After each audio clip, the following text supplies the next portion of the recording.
Hey guys, welcome back to another episode of our Filipino Tech Review. Today is our fourth episode and I'm going to share to you what I like and don't like about the Google Pixel 3 XL based from my experience since I got this device more than 6 weeks ago. Instead of going through the specs and features individually, which I think would be just probably the same with other tech reviews from other YouTube channels, I will rather highlight the strength and weaknesses of this phone after almost 6 weeks of usage.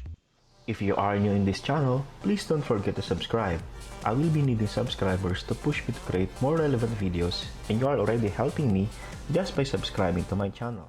Since I received this new phone, I was thrilled using and testing it out, but the more I use it every day, the more I'm finding bits of issues from here and there. Here are the reasons why I almost returned this phone. First issue was the Wi-Fi connectivity. Honestly, my iPhone 7 Plus was getting better Wi-Fi signal with lesser penetration coming from router compared to the Pixel 3 XL, considering that this is a 2-year-old device. Looking at the signal bars of the Wi-Fi, the iPhone 7 Plus is a better receiving end. The second huge hurdle was this new device drains the battery faster. I have tested both my iPhone XS and iPhone 7 Plus, and they are lasting longer while I'm playing games and watching YouTube videos. Plus, this phone overheats faster compared to all my Apple devices. The next problem is, the Pixel has no built-in screen recording compared to an iPhone, so you have to use a third-party app in order to run this feature. This means that you have to run first the app before you can record anything from your phone screen. Plus, you have to go through the app just to download those recordings. I also feel that this phone is overpriced and a little bit expensive. I mean, you're not getting a huge upgrade compared from the last year's Pixel 2, except for the processor and the dual front-facing camera. Maybe some of the software features are just available for the Pixel 3 for now,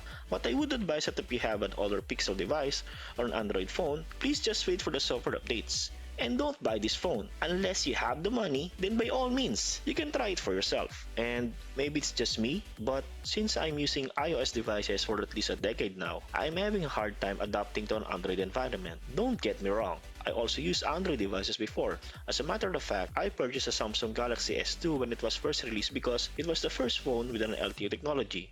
But I didn't have a very good experience using that device, and I tried to upgrade to a Note 2, but still, I'm getting the same results. So I ended up using my iPhone 4S during that time, while having both Android devices with me. And after that, I never bought another Android device till now, when somebody convinced me to get this new product. So, the main reason why I purchased the Pixel 3 is because of the camera. The older Pixel 2 was the best camera phone in 2017, and it still can compete with the triple lens camera phones since they came out. So that really intrigues me, which is why I waited for the Pixel 3 to be released. I am now using this device as my go-to photo and video camera phone together with my XS. By the way, these YouTube videos are hard to shoot and make, so please subscribe to my channel, share or tell it to your friends, leave your comments below if you want me to make a camera comparison between the iPhone XS and the Pixel 3 XL. Another huge factor which stopped me from returning this device was the night sight feature, which for me is really good compared to other night mode features from other smartphones. So to wrap up this video, here's my honest take and opinion for the new Pixel 3 XL. The phone is not built for gaming because the battery drains faster